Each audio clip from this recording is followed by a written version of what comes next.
It appears as though the Conor McGregor civil trial has wrapped up today, right? There were closing statements earlier today, Petesy. Is that accurate? And I know we got a great update from you when this all kicked off about 2 weeks ago. Can you bring us up to speed as best as possible?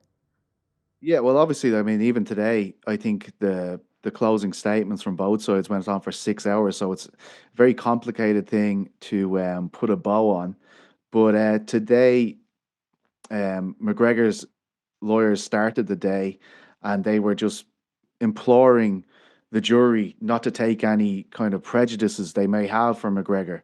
Um, Remy Farrell, his lawyer, said, some of you may loathe this man, and he didn't want this to have any impact on what they are putting across. He said, focus on the evidence. He said, look at the CCTV, look at the text messages we showed you. Um, Look at some of the witnesses that were there that can't attest to any discomfort on Hans' part. Danielle Keeley, I believe her name is. And then on the other hand, we had Nikita Hans' lawyers put forward, like, we saw a doctor from the Rape Crisis Center that assessed Nikita. They said her injuries were, akin to that they would see of a rape victim. Had an ambulance driver say it's the most bruised person they've ever picked up in the ambulance. They've also, in the last few days, they were putting across the idea that James Lawrence, the co-accused, was a patsy, as they put it, as in he put himself in the line of fire to defer from Conor, so that's their side of it. The jury will now go away. They'll get all the evidence, they'll get all the exhibits, and they will have as long as it takes to make up their mind. Unlike, I feel like this isn't like a criminal case where it's everybody has to be on the same page. As far as I know, I spoke to some lawyers not involved in this case, and I think it's 9 out of 12 of the jury have to believe that uh, Nikita was wronged here or assaulted here, and that is how the decision will be passed down, as far as I know. And do you have a timeline or any type of idea as to when we'll know the actual decision?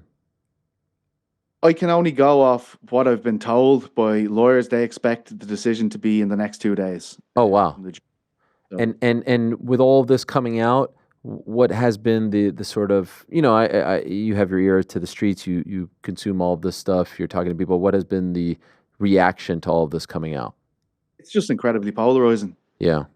It's extreme to extreme. You talk to some people, they're completely with McGregor on this. You talk to other sides, they're completely on Hans' side of this. It's a massive national discussion, though. That's without a doubt. Over the last 2 weeks, I believe it started 2 weeks ago, it's the cover of every newspaper as it's happening.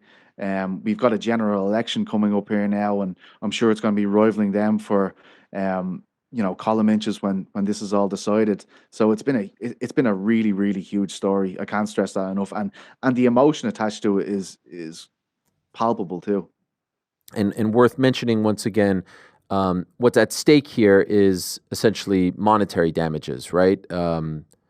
If he is found It, guilty, there is no jail time attached because it's a civil no, and there trial. won't be no sanctions for travel, anything like that. This is just monetary damages. Okay. And by the way, have they announced how much they are seeking, or is that up to the judge to decide? I think that's up to the judge, but they have cited several figures. They had someone come in to kind of assess loss of earnings. I don't have that figure at the top of my mind. I know it wasn't in line with that initial comment. I know I referenced it the last time. Um, when Hans' lawyers were kind of setting the table for everything, they had mentioned, McGregor's lawyers will tell you that this woman is out to get 1 million out of this man. We don't know anything for sure. I think it's all to be decided based on the decision. Okay, let's see how that all pans out, and we'll get your take on it whenever there is an actual decision. Speaking of Irish MMA, do you want to get your reaction to the Ian Garry news? Now, it's not quite, I think, as big in the rich history of Irish MMA as perhaps Paul Hughes versus AJ McKee, but I do think that Ian Garry versus Shavkat Rakhmonov is a very significant fight. Maybe I can't top wait to six. see you do this 180 when Paul comes on. You know what I mean? And I have to Yeah, say, Paul, yeah. this is one of the biggest things I've ever seen in Yeah, my life. know Um, yourself.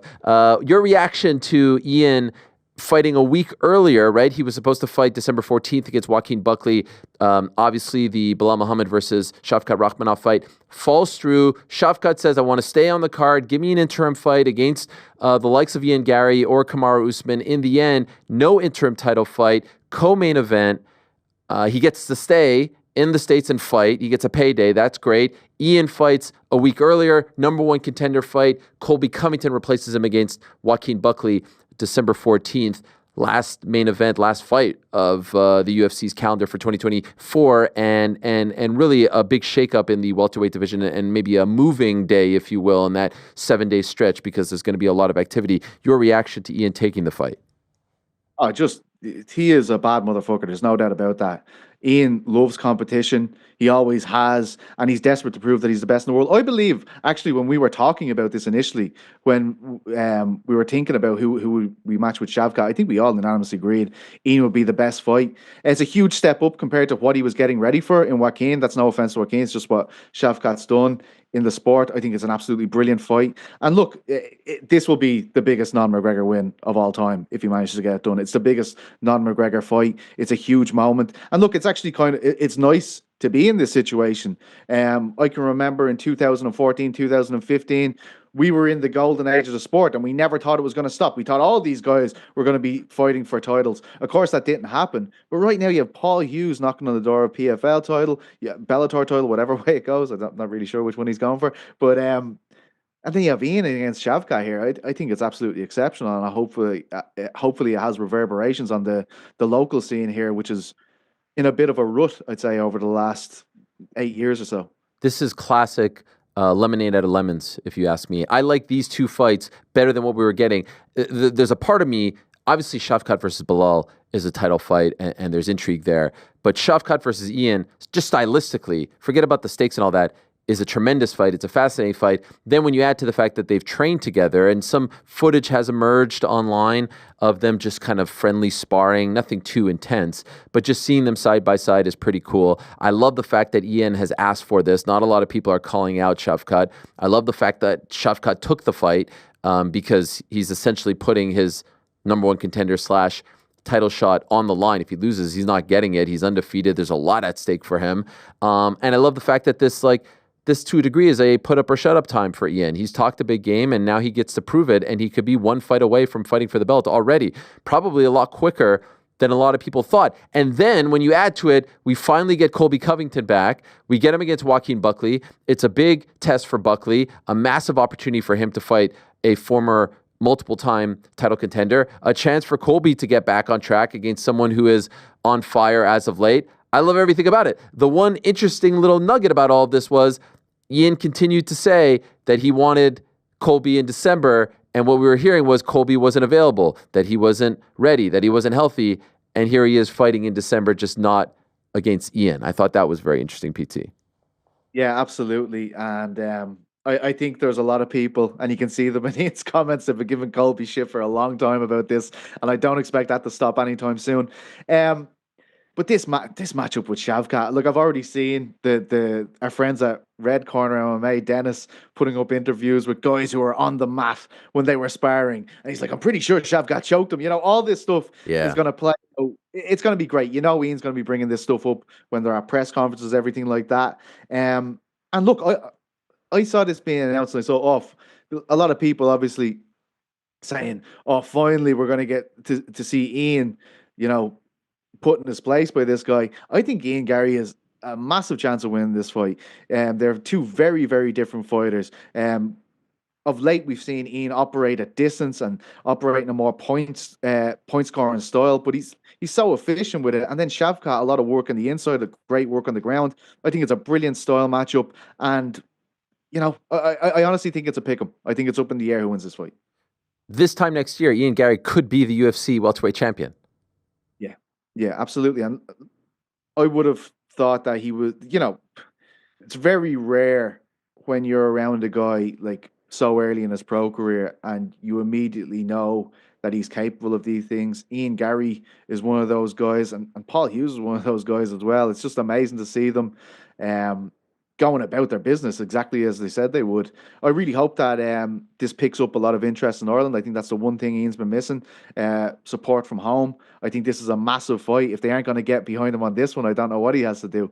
So hopefully that happens. Hopefully we can stimulate a national interest in MMA. But as I say, earlier when we're talking about this civil case, everything about MMA is quite polarizing in Ireland, and it has been for a long time. This is gigantic for him. I hope he gets the credit that he deserves for taking this fight on short notice. I know he was preparing for a fight on December 14th. Joaquin Buckley is not Shavkat. And I'm not knocking Buckley, just they're built different. They have different styles. One's Shorty Man, Didi Boxing. The other one is Shavkat Rakhmonov. You know what I mean? Like, it's just a completely different style. He deserves a lot of credit. You said pick him. GC, do we know what the odds are? Yeah, it's not a pick 'em. Shavkat Rakhmonov, massive favorite, minus 325. Ian Garry coming back plus 260. What do you think of that? You say the Irishman, Petesy. Yeah. Yeah, I mean, I feel that's disrespect, to be quite honest. Shavkat's class. He's brilliant. It's just funny to me when Ian came in, people were nearly laughing at him. When he was like, I'm the best guy here. And Hamzat was obviously in his pomp at the time too. And people were like, yeah, but how would you do about Hamzat? And then it's like, how would you do against Shavkat? And then we're like, well, they're both kind of approximate to each other in terms of the rankings. They've both proven a lot so far. He's done everything he said he would, and here he is doing it again. I'm surprised by the line. I understand it. I think we all look at Shavkat like he's the boogeyman. He's where we had Chimaev before he left the division. I think he is that guy now. His finishing rate, obviously, absolutely incredible. But I don't know. I feel a bit of a disrespect there for Reno. I thought it would be a little bit closer. I thought Shavkat would be the favorite, but maybe, I don't know, minus 250. Can I just ask one question? Yeah. You mentioned like fair play to step up on short notice. How awkward of a situation do you think that is for a fighter when they're asked to step up on short notice? And I know for a fact that fighters over the years, they're reluctant to say no because they think it will reflect poorly on them from the UFC's point of view. Like, do you feel like that's a situation you can't possibly say no to? Not that Ian would, but it just feels to me that like you can't even deliberate over a decision like that, or else you will feel the wrath of the brass. Yeah. Also, the money attached to a Shavkat fight shouldn't be the same as a Joaquin fight, although one was a main event, one is not. You're kind of saving the day. Remember a year ago, Ian pulled out on the same pay-per-view, right? The last pay-per-view of the year.